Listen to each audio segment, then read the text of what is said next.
Well, good morning. It's great to see you, and welcome back to the shop where obviously I have some solar panels. Those were just recently donated to me. I'm not real sure what I'm going to do with them, but we'll talk about plans for those perhaps at another time because this morning we are dealing with a conundrum. And a conundrum is just a big fat word for a problem we don't have the answer to, at least not yet. And that problem is this car right here, this Subaru. I was informed that it won't start and came out and checked it, and sure enough, it won't. So we're going to go into troubleshooting mode. If that sounds like something that you'd like to stick around and help me with or keep me company with, feel free as we get into it. So let's get started on that.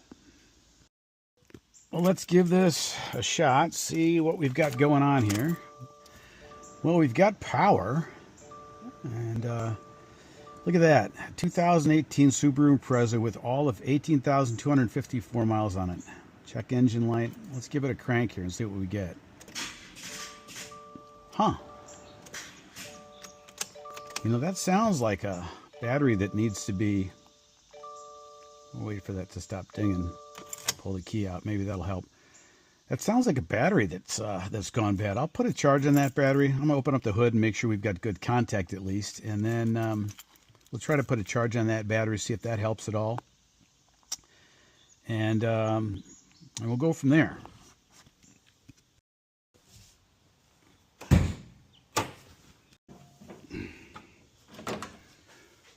Let's see what we have here. See if we get good contact points. Seems to be. I mean, what do I know? Put a charge on that, see if that helps at all. I mean, the car doesn't have that many miles on it, but it is 7 years old. So that battery could have just decided that it has had enough of this life. So we'll see what happens. Put a charge on that. All right. How about that charger? How about that relic, huh? Picked that thing up at a garage sale, I don't know, a year or so ago for like $5 or something like that. I just liked it, and old school. Well, we'll just let that go. It looks like it's kind of high up there in the fours. We'll wait till that thing goes down to about 2, maybe 1.5, and then we'll give that starter another crank and see what happens. Well, I know this battery charger works because I've used it in the past, and if I'm looking at that gauge right, the amps on that have not changed since I plugged it in 10, 12 minutes ago at all. So typically that goes down. That gauge will go from higher to lower because a healthy battery, as it charges, draws less amps. And so what that tells me is there's a possibility that the battery is damaged and not accepting the charge. Possibly a cell within the battery has gone bad, something like that. But it continues to draw, the higher amps and is not really going down. I mean, it was marginally higher. It was up above 4, and now it's just down below 4. I'm going to keep on watching it, but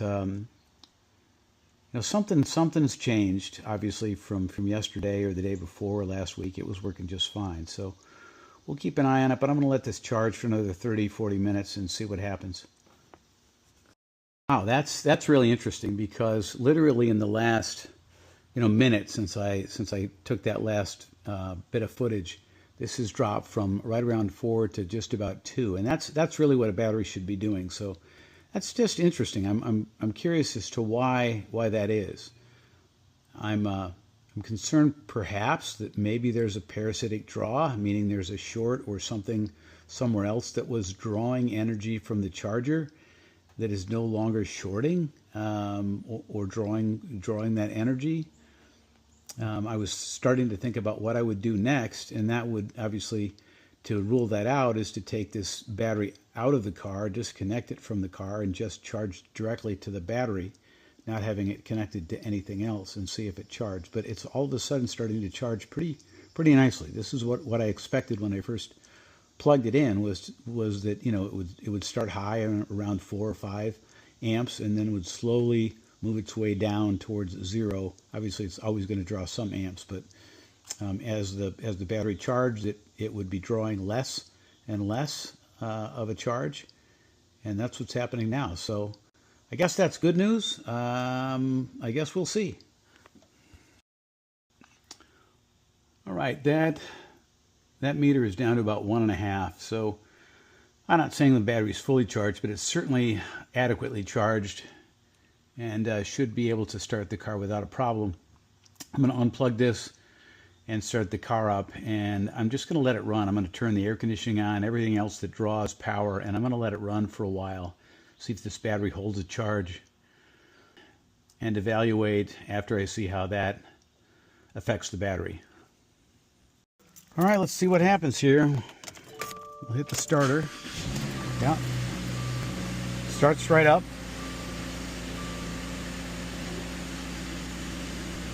Let's see. Turn the air conditioning on. Turn it all the way over to cold. Turn the fan all the way up. Make sure the lights are on. Make sure the brights are on. And I can't think of anything else right now that'll drop that much power, but see if that battery will hold a charge. Okay, it has been 3 or 4 hours since I took that charger off and started the car up, and I just let it sit.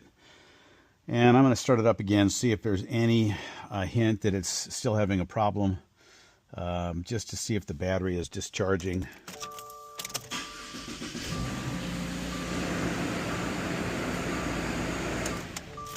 Well, that didn't start up right away. I mean, it did have a little bit of hesitation, but it did crank right away. I can't really tell. I'm going to put it back on the...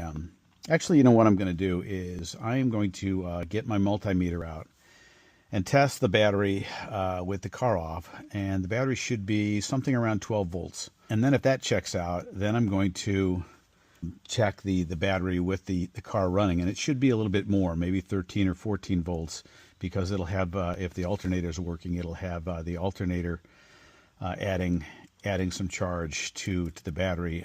So we'll try that. All right, we'll go to the magic electrical drawer here. We've got all sorts of meters. I've got my choice of multimeters here, it seems. 1, 2, 3, 4. So I've got the car turned off. I've got my multimeter out and set to the correct setting here. You can see, I don't know if you can see that there, but it says DC. And we're going to put the black on the negative terminal, and we're going to put the red on the positive terminal. And right away it shows a solid 12.2, so that it shows this battery is, pretty much fully charged. I mean, a fully charged new car battery should be about 12.6, but 12.2 is very healthy, and it should have no trouble at all starting the car. So now I'm going to turn it on, and with the motor running, I'm going to test this, and we should see those volts go up to something around 14, 15, something like that. And that'll show us that the alternator is sending a charge to the battery. So let's do that.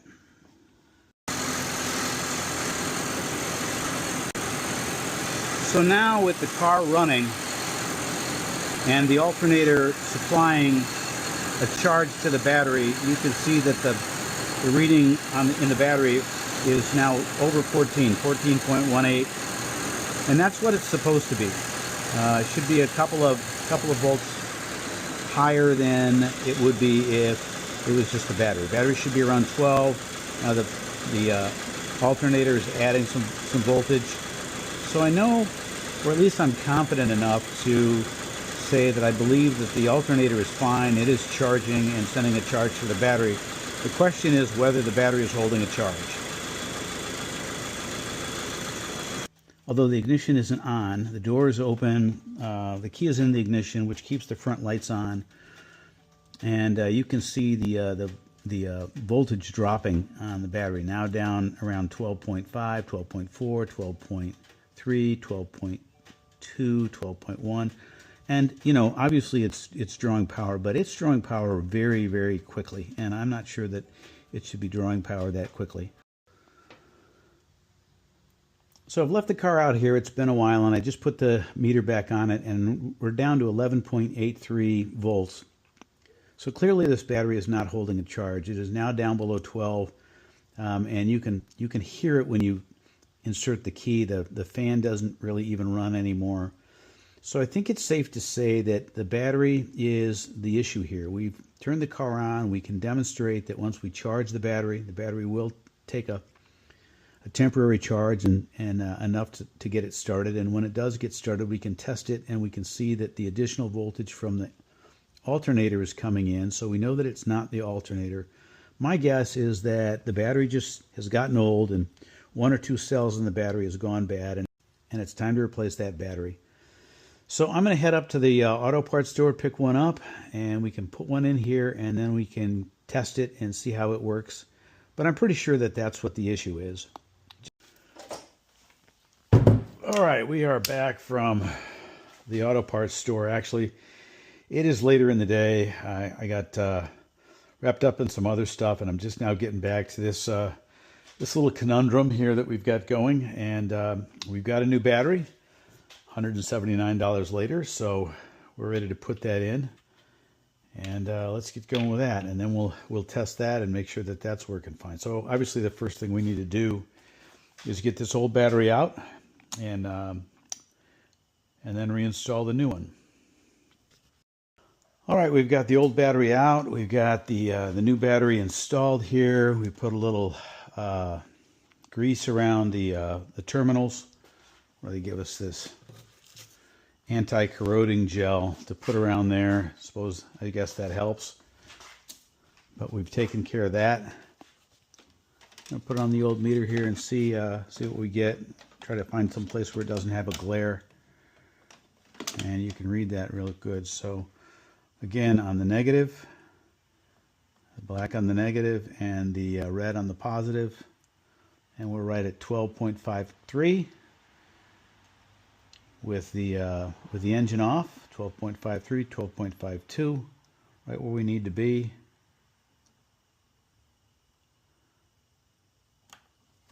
So let's go turn the engine on, and again, we should see something in the 14s with the alternator feeding some current to the new battery. All right, we'll turn this on here.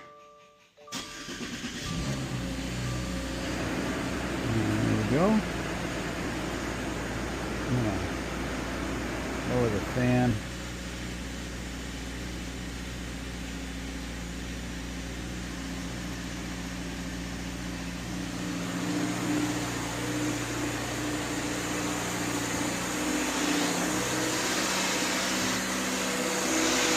I'm gonna test it here with the engine on.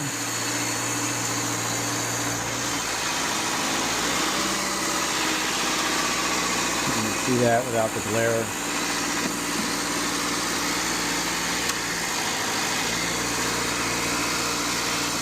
$14.31, $14.30, again, right where we need it to be.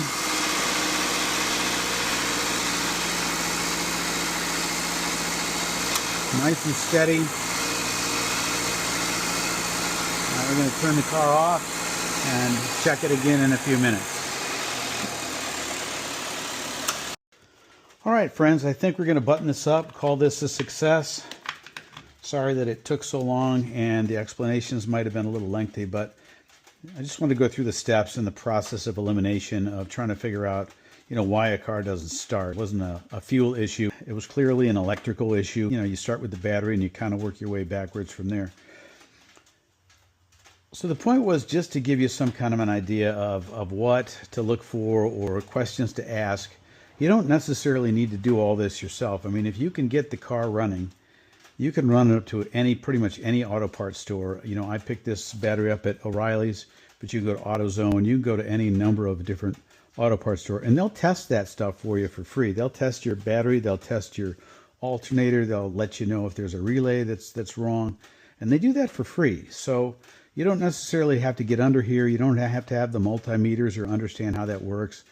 But I think it's important to understand the concept so that you can ask intelligent questions and you can determine whether or not what they're telling you makes sense. Because remember, folks, and I'm not insinuating anything, but they're also in the business of selling batteries and alternators. So sometimes their instruments tell them what they want to hear. So just just ask some questions, and it also doesn't hurt to get a second opinion. Go from one auto parts store to the next if you can, and see if they tell you the same thing, and then obviously make up your mind.